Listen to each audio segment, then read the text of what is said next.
All right, we're live. We're back at it again with another Mike's Beer Bar virtual happy Q&A. We'll be here for the next hour taking your questions on anything Pittsburgh sports. You can leave them in the comments on Facebook if you're watching on Facebook. We're on YouTube right now, too. First time I think we've done that. If you stumbled upon us on YouTube, you can leave. Yeah, you can comment on there, too. We can put it on the screen. If you're watching on Twitter, you actually have to tap on the Periscope and comment on the Periscope. But yeah, so for the next hour, we'll be here taking your questions on anything Pittsburgh sports. Taylor, Carter, Noah, Alex is maybe joining, having Wi-Fi issues, but we might have a fourth later. So yeah, anything Penguins, Pirates, Steelers, Pitt, Duquesne. We don't really get some Duquesne. Hey, yeah, we've never had one Duquesne question. Maybe all the time I've done this show. No, I've never answered one. Well, okay. And then the one time Dan and Dolly did this. They asked him something Duquesne related, and I was like, "Well, he went there." So that yeah, well, it was like a comparison between Pitt and Duquesne basketball, but nonetheless, okay. I would like one Duquesne question. Yeah, we're brought to you by Mike's Beer Bar. These Q&As, they're right across from PNC Park. Mike's Beer Bar and North Shore Tavern. There's Alex. He figured there he is. Hey, we did it. We're on a hot spot right now. Where I am. He's on a hot spot. Okay. Yeah, but we're brought to you by Mike's Beer Bar right across from PNC Park, North Shore Tavern. If you Google them, look them up on social. They're always doing deals on beer. Big one right now is buy 3 get 3 crowlers. That's a crowler. So 50% off beer, pretty much. There's another crowler. So you can stock up on your favorites. Anything on tap. They have a lot of local beers on tap. Or try new ones. I was just simply going to say the beer that I'm drinking. So because we have a lot of fun on here when I get drunk. This is the Rusty Rail Great Old One. It's a brown imperial. It's 10.1% ABV. I'm gonna be smacked if I finish this in the middle of the show. So let's see what happens. It smells like rum. I'm excited for you. Oh my god, that's strong. Alex, what are you drinking? I have a 4.2%, so I'm not going to get nearly as drunk as Carter. I've got an 11th hour virtual summer sour. Okay. I haven't had it yet. Look real good. I like their stuff. Taylor, are you drinking anything right now? Or? No, I got a Monster. So. Oh, okay. Yeah. Let's see. We do have questions. What about you, Noah? I have my Michelob Ultra. You know, beach season's right around the corner, and I need to be looking out for number one here before anyone else. So, just spend your summer in a press box. You'll be fine. Mm-hmm. I gotta look good when I'm sitting next to you, Alex. We do have questions coming in. Let's see. Clint Novak coming to us from YouTube. This is our first YouTube comment. I don't know if you on YouTube, but yeah, Clint. But this is for Chris. Do you have any scenario where the Steelers and Ben do come break apart on money, despite what they say outwardly? So. A few things here. Ben's agent openly said in a statement that part of this would be keeping Marquise Pouncey. I have a feeling the Steelers are going to be like, look, Pouncey's also got to take a major pay cut, and that may also come into play here because Pouncey, the Steelers could save $8 million in their salary cap if Pouncey either retires or they cut him. If they were to keep him around, I'd imagine they'd be like, look, we're changing the deal. We're going to free up at least $7 million of those dollars. And, but would Pouncey go through with that? He hasn't said anything. Ben Roethlisberger, of course, saying, right after Art Rooney's comments went public, to texting it out and saying, hey, I want to make this work. Money is not an issue for this year. That's great. If it's the truth, it changes a lot about how this offseason looks for the Steelers, simply because everyone was looking at how can that work? Will they have to cut Ben? Will he stand his ground and they not do anything? That was going to be a big debate. It's clear now. The Rooney's like, well, it's got to happen. And to me, I think part of this is Ben saying, I know it's got to happen. And the Steelers have told him, like, look, this ain't a normal year, buddy. We got a lot of things to change. So there's a chance. I'd say there's like a 30% chance that something goes awry here. But I feel really strongly that Ben Roethlisberger wants to make this work, is willing to move whatever money he's got to. I said the night that they lost to the Browns, the move was to add an extension for him where a lot of this $19 million gets pushed into other years of salary cap and working that down. I think it's still very doable. If he's willing to take a pay cut, not the restructuring I'm talking about there, that's even better. That's good. Taylor, my favorite part of this show is after like a long-winded answer, you always go, "Okay, or sounds good." I wasn't listening to any of it. I'm talking. Tom Reed is working on a feature involving a penguin, and he was just asking me about how to set up an interview with one of the Wilkes-Barre guys. So, I was helping him. I had liked your answer, Carter. I agree. Thank you, Noah. Thank you, Noah. I appreciate. I listen at least too, for what somebody it's thinks worth. for what it's worth. Dolly told me to do that after we do like the morning Javas because she sees it before it's like edited, and like I didn't know that, but I guess like after every single segment we record, I'm like, all right, that's good, and then like I just move on to the next one. So let's see. But yeah, keep an eye out for that Tom Reed feature. It sounds like it's gonna be great. Eric says best guess at Rutherford's replacement. That's tough, I think, because I mean, this is not an ideal time to be looking for a replacement. This would have happened a couple months earlier. I mean, they could have gotten Botterill, but now, I mean, Botterill, you don't know if Ron Francis is going to let him leave Seattle. He just got hired there as an assistant GM, and I don't know if Botterill would want to leave Seattle for the head job, even though that's an assistant job there. I mean, just the opportunity to like rebuild a team from scratch. I don't know. I mean, there's a bunch of names being thrown out there. Chris Drury is one. That's who I want. The Rangers. Yeah, he's assistant GM with the Rangers. I see a lot of people talk about Ron Hextall. I think that would be a great story if like Ron Hextall came to the Penguins. I think that'd be really cool. I don't know. It feels like every assistant GM in the league's name has been floated out there. Drury's had interviews with other teams though, hasn't he? A lot of these, like the names that are like the big names that get thrown out all the time, they did like it was like Guerin. Like Guerin interviewed for every head job, and until he finally got one. Drury's also one of the best Little League World Series players of all time. That's why I knew who he was a long time ago. On top of being a great hockey player. Yeah, Drury would be cool. But Ron Hextall isn't currently employed anywhere, so that would make things a little bit easier, I guess. But I think Hextall would be cool. Definitely not Pierre Maguire, even though for some reason he interviews too every time there's like an opening. No, he does. No, he does. Yeah, I know. He interviewed. It was either Florida or Arizona. I think it might have been Arizona. Just recently after Chico left, he interviewed for the Penguins job when it went to Rutherford. Like he, when Shiro got canned, Pierre Maguire interviewed for that. Pierre Maguire said recently that he was the runner-up for that. I don't believe that for a second. I don't think he would know that. Like did they tell That's him? what you got to do when you're struggling to find a job. You just got to tell everyone, I was the runner-up for this. I was the runner-up for that. Like as a head coach, that's Greg Williams, the former defensive coordinator for the Jets. He always says like, oh, I was offered this job. I was offered that job. No, you weren't. But like, if you say that, people are eventually going to be like, well, someone sees something in him. Hey, I was the runner-up for the Steelers' offensive coordinator's position. There you go. Oh, who knows? No one can prove you weren't. But Pierre, I don't know why his name comes up it's because he knows everything about where every single player played junior. He could maybe be a good scout, not a GM. That's not going to happen. I want his office to be in between the two benches still. That would be amazing. If he gets the job. NBC Sports shutting down. He is looking for a new job if he's not. I guess some of the NBC will still stay with NBC though. They're going to keep NBC some of the hockey guys. NBC Sports is shutting down. Yeah, I know, but they put hockey games on NBC, like Channel 11 as well, and they'll retain like Tirico and Pierre and all of those guys who the NBC the programming's moving over to what is it, ABC, so they might get some of I don't know how they're going to divide that up. Yeah.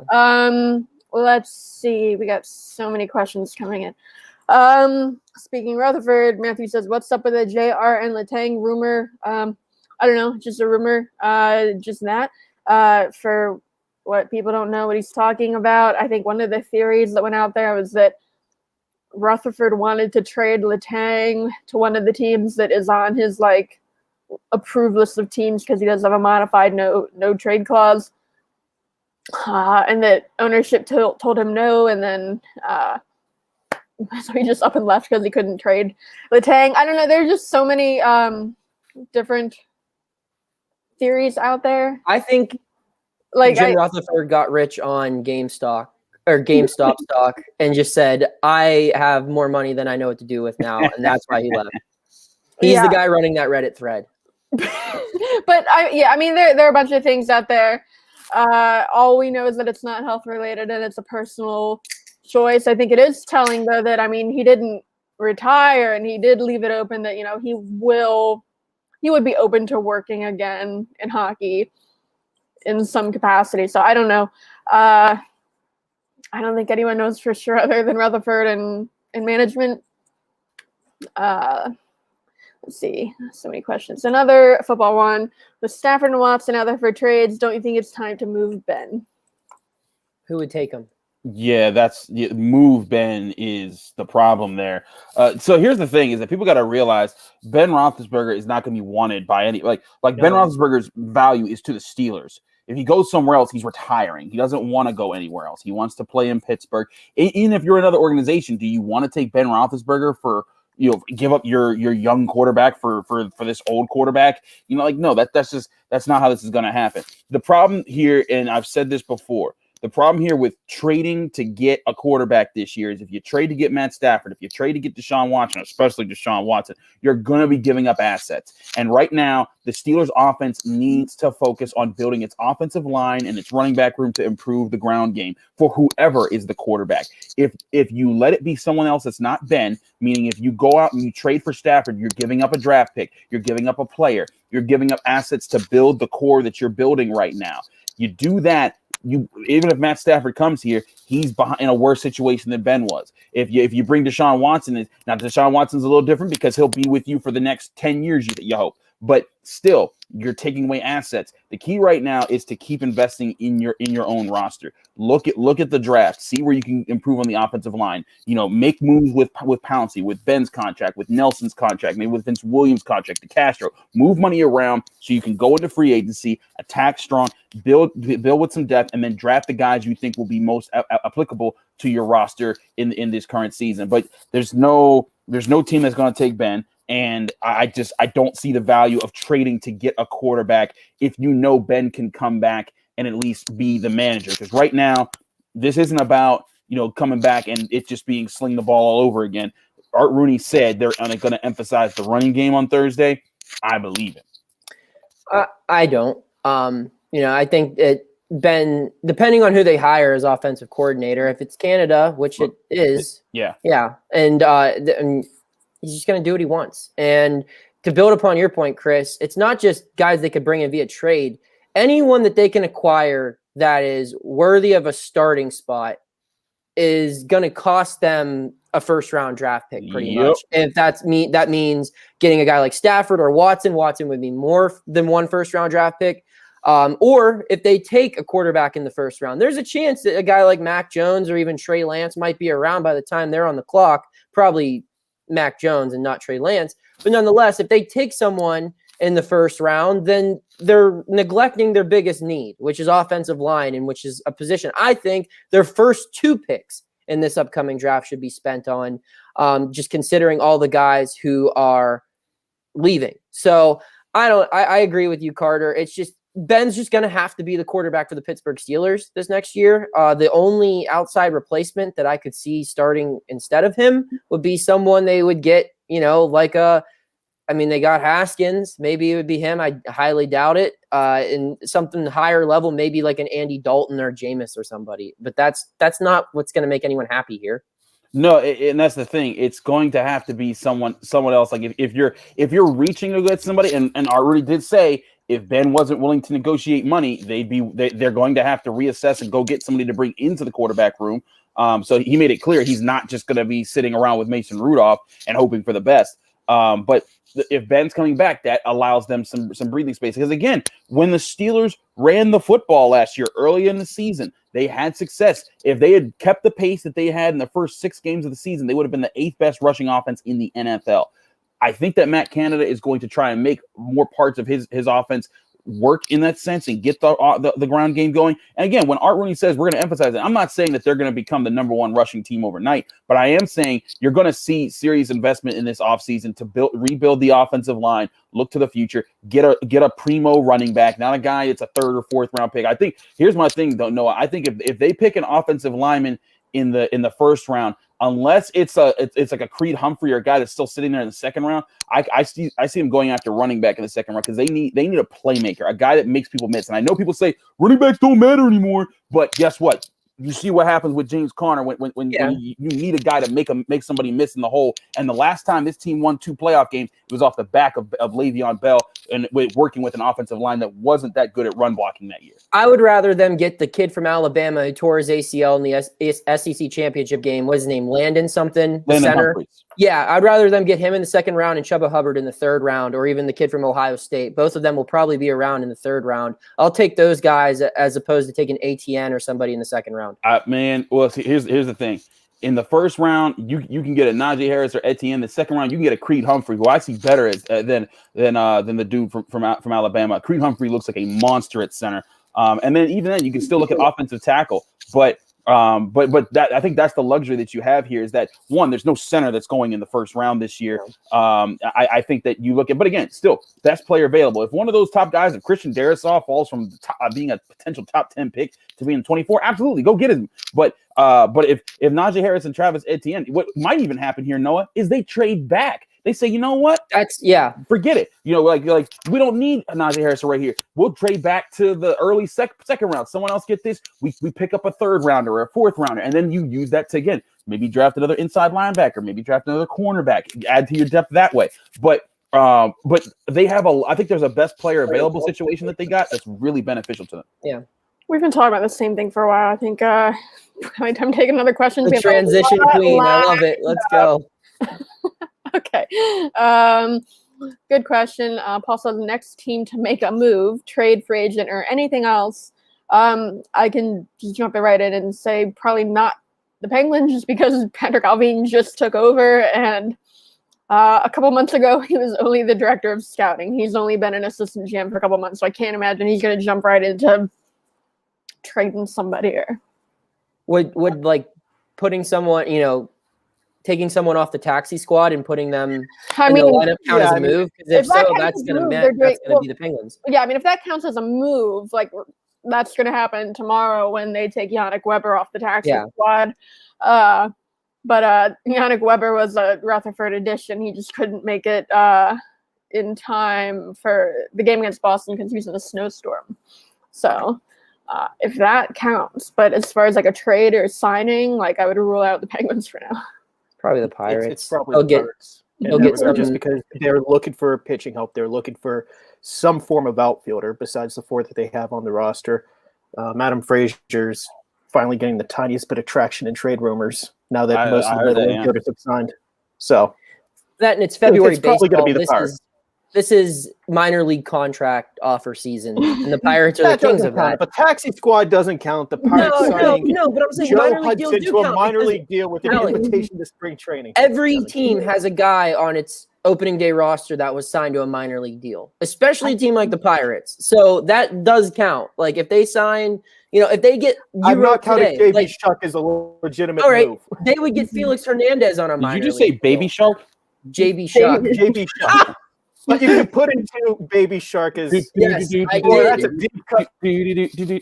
Listen, right there. I did that. That was like a joke that I started when he played for the Pirates, and the Pirates copied it and didn't credit me. And I came after them on Twitter, and they bowed down. They said, "You're right. You did start that." Yeah. So it was one of the few victories I've had in my life. Have you ever been on Renegade though? That's the real question. Have you? Yes, I have. I can. Oh boy. Yeah. Okay. So, are you the guy in the Levon Kirkland jersey in the beginning when it just screams, yeah? No. That's just some guy in a green screen. I don't think that's an actual player. Funny story. When I was in law school, there was a video I made. I was in the middle. It was the Detroit Lions game where they were playing Calvin Johnson and Antonio Brown went ballistic. And I was really drunk with some friends from law school. And we had lots of friends from Detroit going to Pitt Law. So we're in the stands, and I filmed Renegade on my phone. And I filmed at one point after they played Renegade. Will Allen got an interception, and it was the second time they had played Renegade, and the second time they'd forced a turnover. And I was saying Renegade strikes again. So I do this in the video, and after that video got like 13,000 hits or so on YouTube. And then I was at the Bengals game that year. At the end of that year, it was like a Sunday night or a Monday night game, and they play a new version of Renegade, and you hear me yelling "Renegade strikes again." I mean, I'm like, holy snap! That they threw that in there, and like other people were messaging me like, no, that was you, dog. I saw that. So I've been part of Renegade. Yes. Noah, Duquesne question. I don't know if it's from your girlfriend. So from my girlfriend who's sitting right over there. So Duquesne, why'd you out him? We could have just rolled with it, but no, Taylor. People know by now. But Duquesne, the Dukes play the first contest next Tuesday in the UPMC Cooper Fieldhouse. Any bets on who makes the first basket? So she asked this question because she heard me doing the Zoom calls with different players and coaches throughout the week. I've asked this to a couple players because it was something I asked in the pregame, and then different because their new venues opening on Tuesday, the UPMC Cooper Fieldhouse, which I'm excited to cover a game there. I don't know if I had to guess, it'd probably be Marcus Weathers, their leading scorer. He's someone they like to get going offensively early. Another guy, Chad Baker, a true freshman who's getting a lot of playing time there and who had 23 points in their last game. Those would be my two picks. Alex, do you have someone else? You were shaking your head no. They were just such. Where's the gambler in you and right there? No, come on. What do you mean? Where's the Micah Mason comes back and he's gonna sink a three and then peace out? All right. Yeah, that's a real gambling thing. Well, it's good enough. Can we pull up the other question where your mom says my hair looks nice? I was gonna get to that. All right, thank you. So far down your hair looks good. Fix that Thank you. haircut, huh? I did not. I actually just put some product in it. I've been working it out myself, and it's a learning lesson. Sometimes you gotta trust the process. Still don't know if I'm going back to the barbershop that I was at, and I'm a free agent. So if there are any barbers watching this show, I'm open to suggestions and offers. But yeah, I think I made it work. Thank you, Lynn. Okay. Dan, he says he feels like the Penguins have no teeth right now with their forwards. If you had to diagnose offensive issues, where would you say the problem lies? I mean, I think one of the biggest ones right now is that Malkin has not been good. His line has looked better ever since Kapanen has since they put Kapanen on it. Zucker's looked a lot better too. That's ever since Rodriguez went down. Russ got moved up to the top line. That line's been pretty good. They haven't been scoring as much as they probably should, but I don't know. I mean, Malkin has to get it together. Beyond that, I mean, I don't know. I mean, that's tough. The depth. O'Connor's been fine. I mean, he just played 2 games. I don't know how much you can really expect from him. Jankowski's kind of dropped off. That third line did look really good in the very beginning. McCann, Jankowski, Tano, that's not the line anymore. So, yeah, I don't know. But I think regardless, the biggest thing is just Malkin needs to get it together. And he knows he's not playing well. He spoke yesterday for the first time since camp ended, and he said he needs to look at himself in the mirror and that he knows he's not playing well. And so I don't know. I think Sullivan kind of talked about it, how when Malkin's not playing well, it's almost like he gets in his own head and makes it worse. Like he just needs like one goal and then floodgates will open. That's what Sullivan made it sound like. And I don't know, just listening to Malkin, it does sound like he's maybe like overthinking things or just down. So let's see. We have okay, good. We got a Pirates. Alex, with the mass exodus of big-name Pirates, who's the early favorites to be featured as bobbleheads? It's going to be Brian Hayes 6 times. You're messing up already. Different poses. Yes. They're going to have the Star Wars. It's the 50th anniversary. Isn't it the 50th anniversary of the 1971 World Series? Ooh. We're going to get that shoved down our throat all season long, Alex. I think we would have known that was the plan, though, Noah. No, it's going to be Clemente. That's the Michael Mason three-pointer, energy that I'm looking for all of them.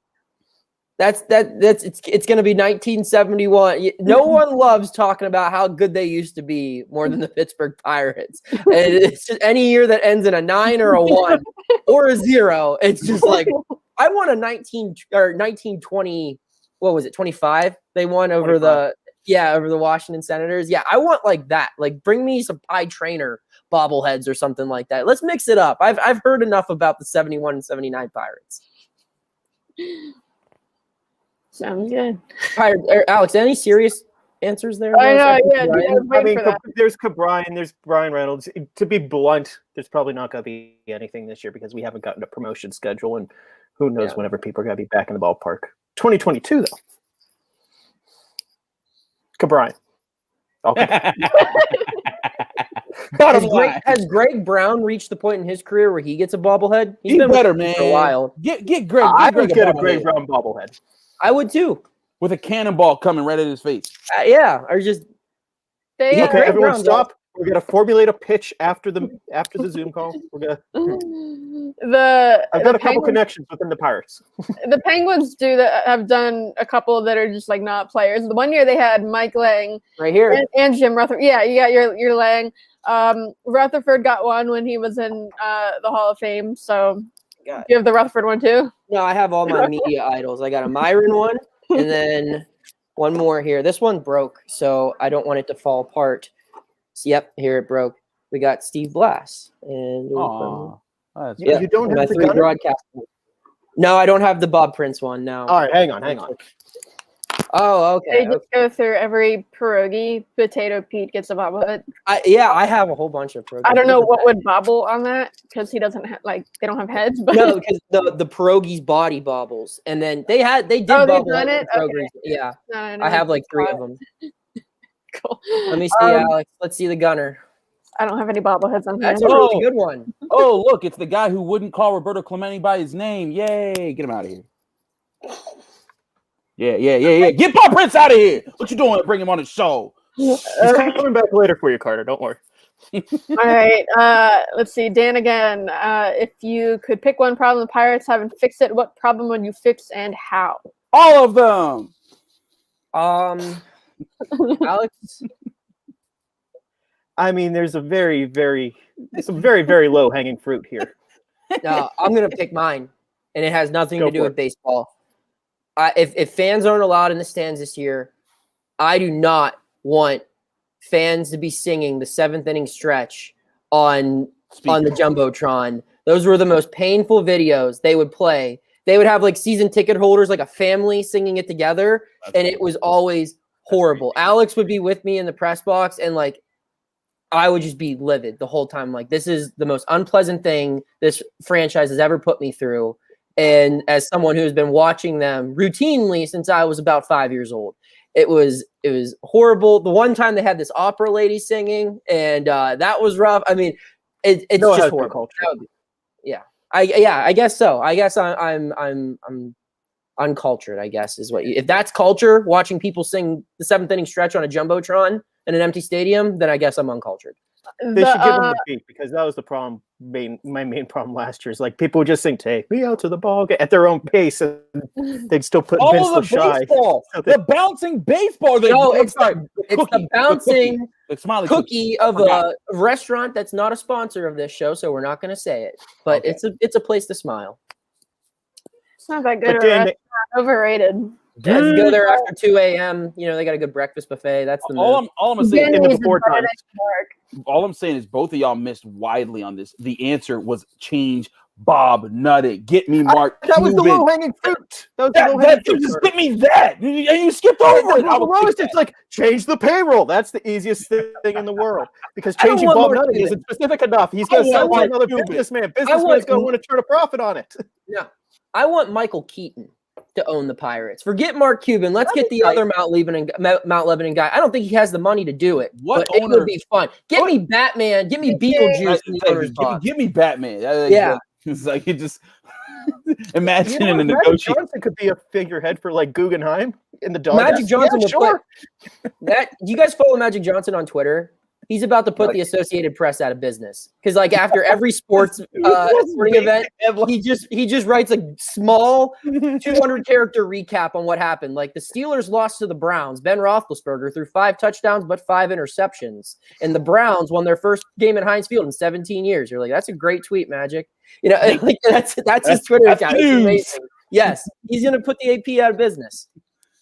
The back to the video board stuff. The Penguins aren't doing that. Where like fans send it. Like I think they like have maybe like a "Let's Go Pens" chant from a fan in the beginning. But what the Penguins are doing is during stoppages, they're just replaying old videos of like fans, like the stuff they would normally do during intermission. So like they play the Cotton Eye Joe, and then they show videos of fans dancing to the Cotton Eye Joe. It's like weird. If we don't have to listen to the Cotton Eye Joe, no one's here, but they're making just the Do they still have Iceberg showing up in random seating sections and hitting that drum? No, and it sounds like a machine gun's going off. No, in the they middle of don't the have. game. They don't That would have. be really funny. Iceberg is not there, but like what they're doing for their crowd noise is really weird. They're just like kind of like a low, constant like murmur playing, but then like it'll get louder when like something happens, but like every once in a while they'll like overlay like Iceberg's like drum or the horn with like a chant. It's really weird. So like you hear a recording of Iceberg hitting the drum, but he is not there. Which is I don't know. The Flyers brought Gritty out to they have Gritty. Yep. Yeah, I don't know. Although Gritty is an essential worker. Kevin Hayes, one of their better players, tweeted that if Gritty isn't allowed at games, then he's gonna sit out. Like Kevin Hayes tried to not play, so then they brought Gritty. Dan again says, Noah, how much GameStop do you own? I was gonna say we were talking about buying the Pirates. Depending on how much you made on GameStop. So I didn't get in on GameStop, but I'm in on AMC, Trivago, American Airlines, Naked. Those were like the other 4 ones that were shut down by Robinhood. And then Alex and I we've let the dogs out. We're all in on Dogecoin, which had a rough day today. Yeah, I don't know why y'all fell for that. I thought you were about to say, when you said who let the dogs out, I thought you were going to say like you bought stock in the Baja Man. I was going to be like, what the hell are you thinking? Nope, they're not publicly traded. They're people. They're people. But I enjoy what's going on with the stock market right now. I'm setting my alarm. I'm waking up for the opening bell. I was telling my girlfriend we need to like, put like I'm going to wear suspenders with like a blue dress shirt with a white collar and have my hair slicked back and just sit at my desk and just like drink coffee and be like, so we're holding down right now on these. AMC actually went up. I made, how much? Let me see. It went up 53.65% today. That's pretty good. That's a doggone good day. My brother told me he made like several grand on GameStop. Like it's so stupid. Yeah. I have a friend who had GameStop stock years ago and he sold it. And if he would have he sold it like years ago. And if he would have had it now, like he would be a millionaire. Yeah, that's so crazy. Tough to be him. Back to sports. Next time I see him, I'm going to make fun of him back to for sports. Chris, bad loss for Pitt Hoops against North Carolina. Can they bounce back against Notre Dame? Oh, Notre Dame. Notre Dame. Notre Dame is the Maryland one. Notre Dame is the one that people know. I got you. So I think they can, Matt. One thing Jeff Capel said during his press availability on Thursday was that this is the first practice they've had in a couple of weeks where they've had a real edge to them. And that's what you've been looking for from Pitt. You've wanted them to see he switched up who was practicing against who. He had first teamers practicing against other first teamers, and he said that that's really pushed the team. The biggest thing here is Notre Dame, they're like Wake Forest. They're not a good team. They have talent, but they're a team that if Pitt plays at their best, they can beat. They have to get their big three going again. Xavier Johnson needs to calm the heck down, be able to pass the ball off, get the ball to Champagnie, let him do his magic. Champagnie's hit 4 or 5 3-pointers the other night. That's crazy. And also, I don't consider North Carolina a bad loss. I saw that loss coming from even before they lost to Wake Forest. North Carolina has ridiculously good guys on the front court. That was going to happen. North Carolina is a tournament team. Yeah. They're going to fight. Like North Carolina, their record may not say it right now because they've had a few losses on their record, but they're a good team. And they're good. How they're good works completely against Pitt's weaknesses, or completely on top of Pitt's weaknesses. But the problem was losing to Wake Forest. Had they beaten Wake Forest, that loss against North Carolina would have been brushed away as in like, they lost that game. They can bounce back. The issue is here. Can they get back to doing what they do well? Get the ball to Justin Champagnie down on the baseline. Let him work. If he shoots well. And then eventually that opens up more opportunities for Tony to take better shots, Johnson to take better shots. Get the ball to Ithiel Horton. He has to hit threes. And we spoke to Ithiel Horton. He said he's working on trying to develop different parts of his game. We saw him drive a few times last game. So yes, they can bounce back against Notre Dame, but it has to be this week. If they lose this next game against Notre Dame, it's about to be a huge downfall because the next three teams they got are 2, 3, and 4 of the ACC right now in standing. So it could get really rough if they don't win on Saturday. The key for Pitt, all they have to do after beating Duke, all they had to do was beat the bad teams in the conference and beat one of the decent teams ahead of them. The Virginias, the Louisvilles, the Clemsons, the Virginia Techs. If they could beat one of those, they had a legitimate argument to be a bubble team. I mean, CBS Sports had them in their bracketology as the first four out, or like last week. But then when you lose to Wake Forest after opening your season losing to St. Francis, I mean, come on, like you can't get anywhere with that. Those two losses are a death sentence on your March resume, and unless you make a deep run in the ACC tournament, and one more like a loss against Notre Dame. They're looking at maybe the NIT. Maybe the NIT. But that's the thing. Noah, they had like you said, if they had beaten Wake Forest and then lost to North Carolina, it would have been nothing. It would have been nothing. And then moving on from there, like you said, if they had lost to Florida State and Clemson, it would be like, okay, well, but those teams are good. And then you could have said, well, Pitt's definitely taking steps forward. But now they have to beat Louisville. They have to beat a Clemson. They have to beat a Florida State. They have to pull out these upsets. And that's going to be a tall task. But Justin Champagnie has been the man. They need to feed him the ball more, make sure that their offenses get back to working. We'll see what kind of edge Jeff Capel was talking about. I'm interested to see what his. I like Capel as a coach. I think he's very smart. I think he has a really good head on his shoulders for where this program needs to go. So I'm very invested in seeing how it's going. Even on top of me being the beat writer here on that, I've liked his approach to things, and that's a guy saying like I followed the team closely even under Stallings and under Dixon. I think that Capel's got something going here. Carter, real quick question for you. At what point in time does Champagnie just start taking more threes for his own personal stock? Because he's not going to go to the NBA if he's not, a consistent, consistent outside shooter. Do you think we're going to see him taking 5 threes a game for the rest of the season? I do. I think so.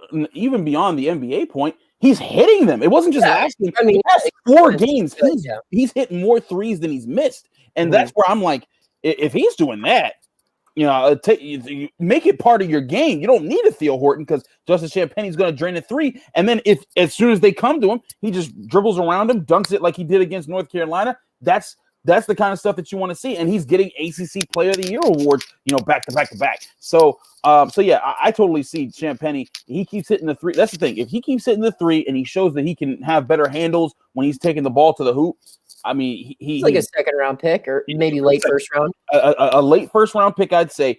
But the one thing I'd say is if I'm him, you got to the 2 things weighing on his mind about going to the NBA. 1, do I want to come back a 3rd year and risk another knee injury that maybe hurts my stock? Or 2, do I come back next year and show everybody that I am the man? Because this year they're starting to talk about Justin Champagnie. But if he comes back next year, then they're talking about you from he's a Naismith candidate. Exact from the door. He's Buddy Hield. That's what he would be. He'd be, an upperclassman single-handedly taking a team deep into the tournament. Mm-hmm. And Alex and Taylor could care less about any of this college basketball talk. But Buddy Hield was a lottery pick. That's what we're considering. I haven't seen a college basketball game since UMBC beat Virginia. So it was on my birthday, 22nd birthday, big day, 23rd birthday. Yeah, I remember they were like tied maybe at like the half, and like my friend and I were texting each other like this is like the greatest thing that ever happened to UMBC, and then they won. I didn't know what to do with myself. But if you missed it at the beginning, we're brought to you by Mike's Beer Bar and North Shore Tavern, both right across from PNC Park. If you haven't heard of them, Google them, look them up on social. They're always having big deals on beer, so it's good to stay updated. The Carter just held up a crowler. They're having buy 3 get 3 crowlers, which is a crazy deal, and then a couple other deals. Just look them up on their website. They have a food menu too, so you can get takeout. You can go there for indoor dining now. But yeah, get the crowlers on buy 3 get 3. That's the biggest thing right now. And the thing is about the crowlers, they have 80 taps. First of all, they have 500 total beers there, but they have 80 taps. All the taps are from the Pittsburgh area. You go through those taps, you can fill any one of your crowlers with them. And again, if you buy 3, get 3 free. It's a great deal. And you go there, get the rewards card for Mike's Beer Bar. You save up a lot of money. I've saved a ton of money on getting free meals and free drinks from Mike's Beer Bar by using that rewards card. It's a great place to try all the local beers. And then when you figure out the ones you want, come back and you can get them for free off that rewards card. The rewards card is the wild card. I just discovered that today whenever I went for lunch. Today? And to restock, yeah. I missed out. Let's see. Happy I have it now, though. Another comment coming from YouTube, Shaggy420. Letang, I must say, because no one will.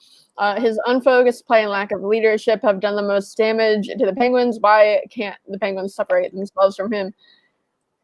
I think the people that harp on Letang like this much, like, don't know how bad it can really be. Like, he's gonna be probably a Hall of Famer. I don't know about that, but I mean, he's probably like Doughty, where like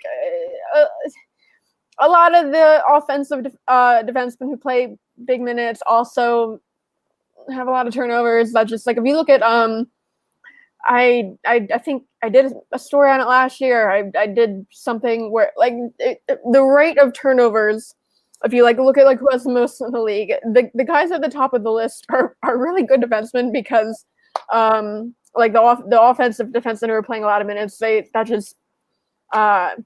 you got to take the bad with the good with that. Now he hasn't been great this season, but he's not their worst the only one. He's not the only one. Yeah. And I mean, especially when you look at like what's happening on the Penguins defense now, where I mean they're all hurt. Like, you're not dumping Chris Letang, and like the people that want to trade him, like, I don't like. What do you expect to realistically get back for him that would make it worth it on the Penguins end? Like, how old is he? He's the youngest out of their core. 32, right? 3 maybe. Yeah. Crosby, Malkin, and Letang, they're all like within like a year or two of each other. Yeah. But early 30s. I don't know if I don't think they're going to trade him, at least not this year. He has 1 year left on his contract after this, but might be a discussion then if you want to as a rental. But I mean, what would the right side of your defense be? It would Marino, Ruidel, Ceci right now, and I don't know what you're going to get back that would make that worth it. It's funny how like going into this year, it was about like the defense was going to be the strength of the team, and now what are they? 6 games in? Well, they had a lot of. I know, but it's just it's just funny how like, you know, crazy hockey can be, where it's like this is gonna be the strength of the team, and it's like, well, now it's the biggest concern. It's like Pio Joseph was like, people were wondering like, how is he going to get into a game this year? He's, you know, because they like to keep the left-handed guys on the left side, right on the right side. He's a left-handed guy, and it's like, you look at the depth chart, they had like 4 lefties on the NHL roster to start. So he was probably 5th on the depth chart. Right now, he's their number 1. He's on the top pairing on the left side because Dumoulin, Pettersson, Ricola, Matheson all hurt. And for a significant amount of time, it sounds like week to week or longer term, they're all under that. So, I would not be looking to move one of your better defensemen. Let's see, unless you want Cody Ceci really playing bigger minutes. Let's see. Yeah, Daniel says trade Letang too. Everyone wants Letang traded. Okay. Listen, if you trade him now, maybe you get Deshaun Watson. Who knows? I was going to say, well, if they trade him, will he go to his exit interview? That's my question. Daniel Deshaun Watson was going to be the next general manager. Well, my sources say no. Daniel, can Penguins defensemen be wrapped in bubble plastic before every game? I mean, they're losing like 1 game, it seems like, or two. I mean, Pedersen and Ricola went out the same. Yeah, it's so hard to judge any of the individual defensemen. I know people are talking about how Marino hasn't been great, but Marino's also playing on his offside. And with Cody Ceci, neither of which really set him up for success. I did ask Marino like what the challenges were playing on his offside, and it's a lot of just like it forces you to play in your backhand more, like if the puck's against the boards, and I don't know. Carter, what's going on with the Penguins? What do you think they need to improve on? Listen, they got to improve their front six. The whole point of this team is to have Crosby, Malkin, your top six scoring goals. And when you're sitting on there and you got 3-on-0 and you ain't doing nothing with it, take your shots, doggone it. Someone saw 3-on-0 on Twitter the other day and was like, I'm going to keep a mental note on that. Oh, listen. When I saw that clip, I was like, let's go. I have commentary now. That is 60 minutes worth of Mike's material for Carter. Exactly. I can talk about that all day. That was the Tang, Malkin, kind of the two in the front, and the other one a little bit behind was Rust. I mean, hey, I know who Malkin is. Well, no, I'm just like part of that. But yeah, I mean that was awful. They should have been. They shut off. They passed back and forth the whole way, and then Rask broke it up at the very end. I don't know. They really did not look good against Boston. Was whole series, and now they're in New York, and Jack Johnson's hurt, so they don't even get to play against Jack Johnson. That's a rough pairing. You want to talk about like bad defense? Like the Rangers' third pairing when they're healthy is Jack Johnson and Tony DeAngelo. They're Tony DeAngelo. Like they're not good. I love how Jack Johnson just trends on. Like when the Rangers play. If you see his name on trending on Twitter, it's like, oh man, the Rangers must play tonight. When there's like a trending topic, like sometimes if it's trending for like a while and it's big, like Twitter will add like a description under. Yeah. There's like a template for Jack Johnson now because like he trends and sometimes it'll just be his name, but then they add the description and it's Rangers fans sound off at the play of Jack Johnson against blank, and like people who don't know anything about hockey probably think Jack Johnson's like in the same conversation as like McDavid and Crosby. They're like, oh, he must be one of the faces of the game because like his name is seriously like on our timeline still, and I guess it's relevant to us because he used to play in Pittsburgh, but still, I mean it's happening across the league. I mean, in New York, because I don't know if people listened. If they didn't, Tom, Dave, and I have a podcast now, 66 to 87. The third segment, Dave couldn't join because he's on the road. But Tom and I spoke with Larry Brooks, who's like the New York Post sports writer, covers the Rangers. Yeah, and he said it's like the same thing up there, and he said. We're spending way too much time talking about like a third pair, like a number 6 defenseman. But that just happens everywhere he goes. I mean, because it's funny because like I covered him here. Larry Brooks covered him in New York. Tom covered him in Columbus. Did Minnesota not like him? Didn't he play in Minnesota to start? No. Where did he start his career? LA. Oh. Wasn't he like good in his early career? Yeah, that's why he was Jack and John, like that's why that's his nickname. Because I mean he was good and like shootouts, like I think of like active defensemen, he's like number 2 or 3 all time in like number of shootouts because he used to be like a really good hands, and he was good in LA. Things really the wheels started to fall off the wagon like maybe his like next to last season in Columbus. But the thing with him is like coaches keep thinking like, they really know Jack Johnson because like, the Penguins got him and he was, bad in Columbus right before and he was scratched in the playoffs. And like Rutherford said, like, I know why Jack was scratched and it wasn't his play and stuff about how he's not as bad as his numbers look. And then he was worse than his numbers look.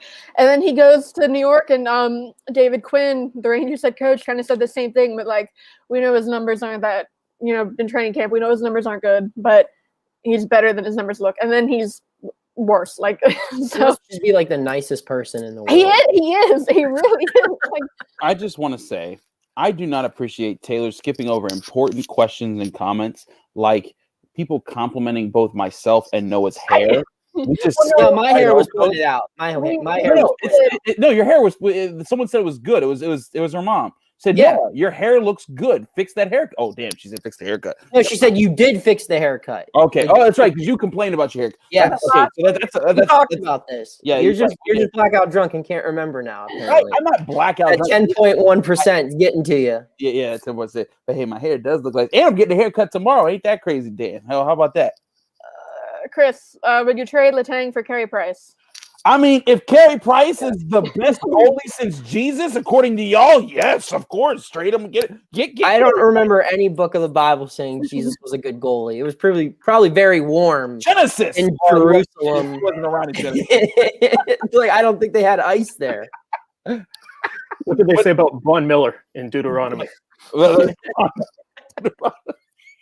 those who don't understand, there was once a debate that we got into crazy. That was where we were talking about the worst playoff loss in Pittsburgh history. My first time doing this. My first week working here. Yeah, that's crazy how long that was. But we were doing that show, and it was brought up that the Broncos lost, and I was like, actually, that Broncos loss wasn't that bad considering like the defense had like 5 Hall of Famers on it. And they were like, oh, I don't know if Von Miller's that good. And I'm like, what do you mean Von? He's the best pass rusher of the 2010s. Then it became Von Miller, Carey Price. So that's where that joke is. So thank you, Paul Nickel, Alderdice grad, by the way, giving us that shout out. So thank you for that very much, Paul. We appreciate you as always. But yes, I would trade for Carey Price. If they need a goalie, both their goalies are not doing well. Yeah, Jari and Smith really have not been on their game. With Jari got pulled that second game in Philly, and then they went with Casey to Smith until he looked bad, went back to Jari. Jari, I mean, he won for a while, but he really wasn't looking great. And then I don't think I don't know. I think you nailed down one pressing problem because there's a lot. But I would say Malkin scoring is one of them at the top or near the top of the list. So I don't know. We'll see. Maybe in New York tomorrow. Let's see. Alex, who will lead the Pirates in home runs this year? Okay, since he's getting all the bobbleheads, I'm going to go with someone besides Cabrine right here. I think it's going to be Colin Moran. I like what I saw out of him this year. If he gets a full season, I think he has a legitimate chance of hitting like 25-ish. Yeah, I think this is going to be a nice platform year for him because he's going to be entering, that 2-year of team control that the Pirates have really started trading away guys for. This is a big year for Colin Moran's future because he's not the first baseman of the future. There's Mason Martin in the minors. Who knows what they'll go with besides there. But, yeah, this is going to be, I think, a nice season for Colin. I'm salty you stole my man's. That's my guy, Colin Moran, first off. I mean, we've been boys since 2018. But I'll go different. I'll say Gregory Polanco for the time that he's on the Pirates. Wow. I'm going to say Greg, and I'm not going to say he's going to hit the ball consistently. He's going to be a guy, I think he's going to bat like 200. His K rate's still going to be like pretty damn high.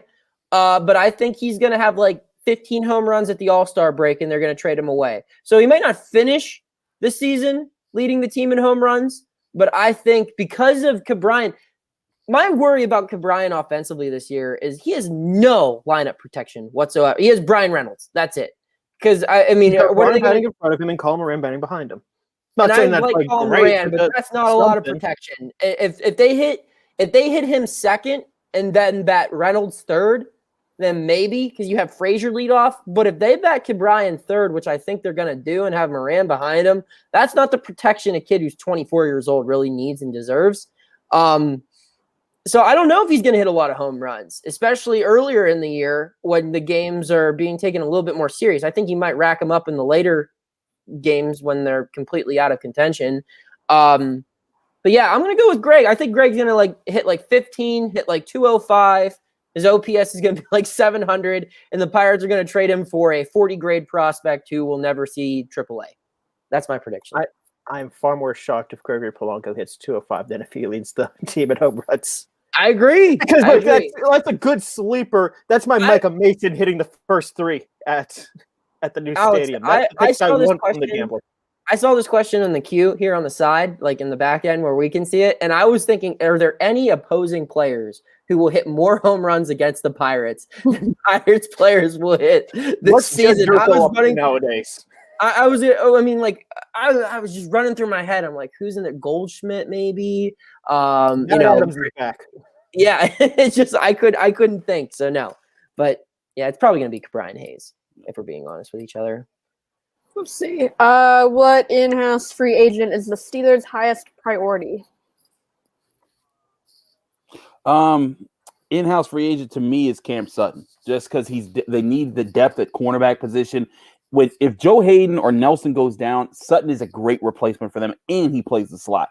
But the thing is, you got to keep both of them. And to me, Sutton's versatility in the secondary is, bar none, that's the most important thing that they got. And the issue is, I know some people are going to say, what about Bud Dupree? What about Juju Smith-Schuster? Those guys are going to be really expensive. Juju can probably get about $13 to $16 million on the market right now if he went into free agency. Steelers ain't competing with that. Bud Dupree could probably get $15 to $18 million on the market right now. Steelers ain't competing with that. I know John Clayton said $6 million, and to which in response, Bud Dupree had like 5 laughing emojis when he saw that number. If Bud Dupree, if John Clayton is just a genius and sees the future, and Bud Dupree can be signed for $6 million, the Steelers would do that in a heartbeat and bring him back and say let's rock with these guys. But for me, it's Cam Sutton because he's the most realistic candidate. He covers so many duties for you in the secondary, and he stops them from needing to draft a high cornerback in this upcoming year because of the depth he brings you. So that to me is really important. I know a lot of people love Mike Hilton. The problem with Mike Hilton is he can't play outside, and he's not a really good cover corner. He can't lock someone down in man covers the way that Cameron Sutton can. And he's more of an instinctual player in the box and on the back end in zone. But Cam Sutton can be instinctual in zone. He can be instinctual in the box, and he can cover in man coverage in the slot and outside the numbers. That's where the value is. That's my top guy. I'd also put Zach Banner up there. I do think they'll try to work out a deal with him to bring him back. I think of the days of Antoine Blake and those horrible corners, and just like the idea of Cam Sutton being a third corner on this team is something that's so valuable. I mean, the cornerback position, it can't be expressed enough how the Steelers have guys who can get to the quarterback when they're healthy, and sign Sutton before anyone else. Yeah, we're completely agree with you. Yeah. Shaku 420 is back about Letang.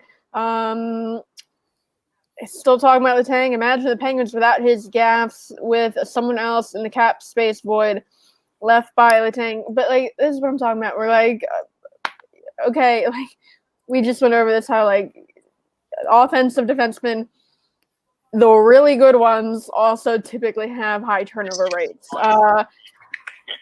Like looking at, imagine without his gaps, imagine without like his points the last couple of years. I mean, looking at the last couple of years, 44 and 61 last year, then 56 points in 65 games, 51 and 79, like 67 in 71 in 15-16 before he got hurt the following year. But I mean, you'd also be losing that, and I don't know who you would put on your power play if it's not him. And if you're expecting, I don't know what you would be expecting back in that trade that would make it worth it. You can't just dump his cap on someone else, especially like with like a flat cap. You're not just gonna like trade him to a team and then free up a ton of cap space on your own. Like you'd also be taking assets back. You can't just get like picks and prospects back. But moving on from that, it's probably Let's see. We had a couple good ones. We're almost running out of time, so let's see. Steelers starting linebackers in week 1 are that shot. Devin Bush, a rookie. TJ Watt, Alex Highsmith. I think they're going to draft a rookie in the 3rd or 4th round. They do that. He will be an athletic player, and I think they will bump him up. I actually think that Vince Williams could be a cap casualty this year, believe it or not. Wow. Just from the things I've heard. And hey, the Steelers need to save money this year. That'd be one spot. Now, if he can help them with the money, that's a different story. But the Steelers need to get more athletic at linebacker and guys that can help cover. They're going to address that, I think, in this offseason. So you don't think they would start Spillane in week 1 over a rookie? I think that if Week that, one? if that rookie is impressive enough, they will make Spillane the first backup, because the issue is that Spillane isn't a cover linebacker. He's I get a guy. that. Yeah, and that's the issue. If they can draft the guy that they want, that'll be the guy that they put there. But also, again, one thing to watch out for too, it might also be a free agent, because with this lowered cap hit, I know everyone's talking about what it's going to do to the Steelers. It's going to do a lot to a lot of teams. So there's going to be a lot of teams that are going to be cutting players left and right. So look out for the Steelers maybe to make a move in free agency and say, hey, you know what? This guy was desperate this year because, he wasn't sure where he gets signed. Maybe they snag somebody. So I do think it'll be a new face starting next to Devin Bush. But Alex Highsmith, TJ Watt, those are your edge rushers. Let's see. Last question from Durf. Fred, why isn't Barry Bonds in the Hall of Fame? Good question, Durf. Don't have a good answer for you. He's the best player of all time. Yeah. I mean, you could say, oh, he cheated. Well, he never tested positive for steroids. We got a lot of other people in there that did stuff, and we know that did stuff. They got commemorations to the home run contest of Sosa and McGuire in They should be in there too. Right, and they should be. Come on, man. I'm tired of this topic. You can't vote him in because he's a bad person, but you can have Ty Cobb in there. You can have Tris Speaker in there. You can vote in. You can cast ballots for Kurt Schilling. You can cast ballots for. We need another hour. Barry Lamar Bonds is the best player to ever step on a baseball field. He's a first ballot Hall of Famer. It's a joke that he's not in. But at least no steroid users are in the Hall of Fame, like Yvonne Rodriguez. Yeah, Mike Piazza. And at least people, who. There were no other drug users. Like, in the 60s, they didn't use these things called greenies that were methamphetamines that made them play better. Stupid. Pew, pew, pew. Hall of Fame needs a new voting system.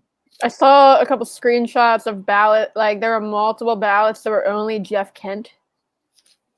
But why? Survivor Hall of Fame? Yeah, that's what I was gonna say. I was gonna say he didn't even do that good on Survivor. No. Jeff Kent's one of the best second basemen offensively. But only Jeff Kent. Not a Hall of Famer. And only Jeff Kent. There's Scott Rowland, there's Todd Helton, there's Billy Wagner. There's a lot of very deserving people who are clean. There were 3 ballots that only voted for Jeff Kent. I saw there's a Twitter account that posts the ballots. There were 3 that only Jeff Kent. If you gave Jeff Kent a ballot, he would pick someone besides just Jeff Kent. And he hated Barry Bonds. He hated Barry Bonds with a passion. He'd have Bonds on his ballot. Yeah. He's the reason why he's a fringe Hall of Famer. I've always also felt this way. Barry Bonds was only a jerk to most reporters because reporters were jerks to his father, Bobby Bonds. And that was something that he carried over. And that was what happened there. And he was a jerk to his teammates, though, as well. And he did have some rage. Oh, yeah. Might have been, coming from places that some people didn't have that rage coming from. No, so I mean, he's alluding to steroids there, but I also alluded to he didn't appreciate the way his father was treated with his legendary career. So I look at that as part of that leading to it. I'm not excusing anything that Barry Bonds does. I'm just saying that the MLB has overlooked much worse. So I'm right with you, Fred. He should be in the Hall of Fame. First ballot, baby. Best player ever. The character clause only really became a discussion whenever he came close to the Hall of Fame, though. Very interesting. Wild. I want to play Jeff Kent. As he didn't really go that far on Survivor, but he has the greatest voted off speech of all time. I love this. I can't remember if I've shown this on here. I'm sure y'all see this, right? Yeah. Okay. Yeah. You know what pisses me off? Is I think I've made about $60 million playing baseball, and I want this freaking $1 million in this game. And it's not even $1 million, it's $600,000 by the time Obama takes it. I'm a Game 7 series loser. I played in the biggest games in the world and the worst games in the world, but this just sucks. I'm a Game 7 World Series loser. That's a hell of a way to identify. I think, because athletes go on Survivor, and I think he made it the whole time without anyone knowing who he is. It just never came up. Rob Manfred's punching air hearing that. That a guy on the Hall of Fame ballot, no one even knew who he was. But people would recognize Gary Hogaboom. The best I've ever seen an athlete not the best, the funniest I've ever seen an athlete on a reality show. Ron Artest played in Celebrity Big Brother, and of course at this point he's Meta World Peace.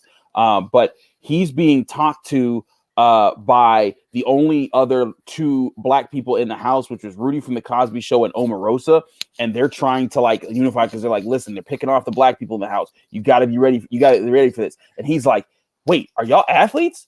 No, what are you talking about?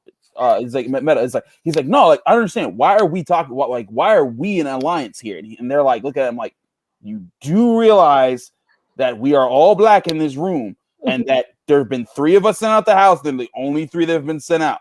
We need to talk to each other. And he's like, I don't get. And then he goes to the camera. He's like, I don't get it. I guess the only color Meta World Peace sees is red, and that's when he's pissed, and you need to get the hell out of his way before he beats you up and changes his name again. Seems like a good place to end. Wrap it up. Thanks again for joining us. If you missed when we talked about it before, we're brought to you by Mike's Beer Bar and the North Shore Tavern right across from PNC Park. Google them, look them up on social because they're always having specials on beer, changing food menu, takeout. You can go dine in person now. That's open again. But the Crowler deal is a big one. When I was just held up, buy 3, get 3. It's basically half off beer. That's crazy. a lot of beer. 1.5 beer. It's good because they're 32 ounces, so that's like 1.5 gallons of beer. I'm not even drunk yet. Hey, so you can, 80 taps, and they're like all local or mostly local. They swap them out. So yeah, you can talk about your favorites, try a bunch of new local beers. Check them out at North Shore Tavern. And the big thing at North Shore Tavern, obviously, steak on a stone. They bring out like a raw steak on a 800-degree stone, and you cook it yourself. It's incredible. And the sweet potato fries. So check them out. Thanks again for joining us. We're here every Friday, 5:30, 6:30, taking your questions on Facebook, YouTube, Twitter. So hope you'll join us next week and bring your questions and your beer. Thanks again.